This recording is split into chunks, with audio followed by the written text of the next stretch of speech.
एक विशेष दिवस पर मैं चर्चा करना चाहता हूं।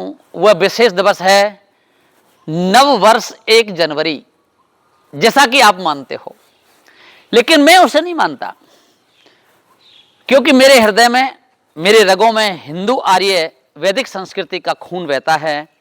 इसलिए मैं अपनी भारतीय नववर्ष चैत के महीने में जो आती है उसे मनाता हूं। लेकिन नहीं मानेंगे लोग।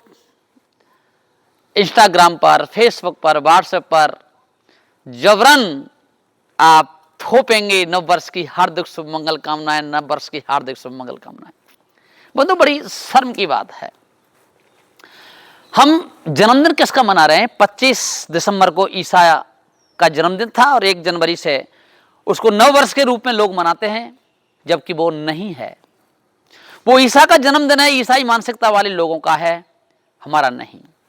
इसलिए कहता हूं कि जिन ईसाइयों ने इस भारतीय संस्कृति को लूटा, सैकड़ों वर्ष तक राज्य किया, यहाँ की धर्म संस्कृति को लूटा, यहाँ की सारी शिक्षा व्यवस्था को नष्ट किया और अपनी शिक्षा व्यवस्था, ईसाईयत शिक्षा, कॉन्वेंट खोल करके भारतीय संस्कृति को नष्ट करने का प्रयास किया और आज भी कर रहे हैं।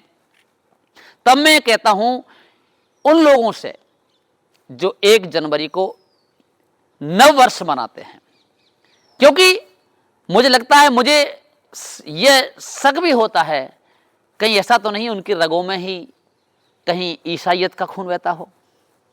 इसलिए बंधुओं, विचार करना, नव वर्ष मनाना जब आपका हिंदू वैदिक आर्य संस्कृति का नव वर्ष आए, जिसे चैत के महीने में आता है, वह हमें मनाना है, आज नहीं।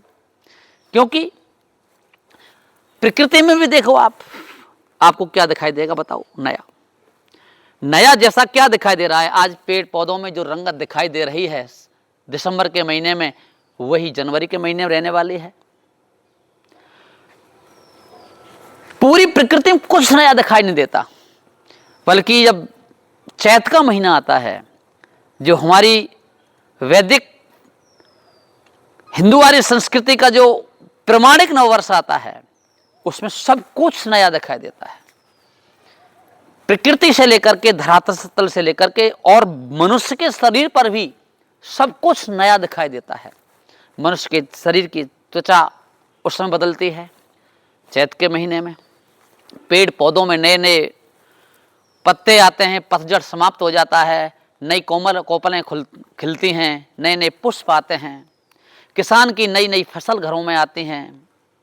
बच्चों की पुरानी पढ़ाई समाप्त होकर के नई पढ़ाई प्रारंभ हो जाती है। व्यापारियों के हिसाब किताब लेन देन नए प्रारंभ हो जाते हैं, पुराने लैप्स हो जाते हैं। ऐसी स्थिति में सब कुछ तो नया दिखाई देता है, लेकिन नहीं मानते लोग, क्योंकि गुलामी की मानसिकता में जीने का पूरा मन बन गया है। इसलिए मैं कहना चाहूँगा बंधुओं, विचार करना, अपनी भारतीय नववर्ष को ही मनाना। ये हमारी नववर्ष नहीं है, क्योंकि ये तो गुलामी का प्रतीक दिवस है।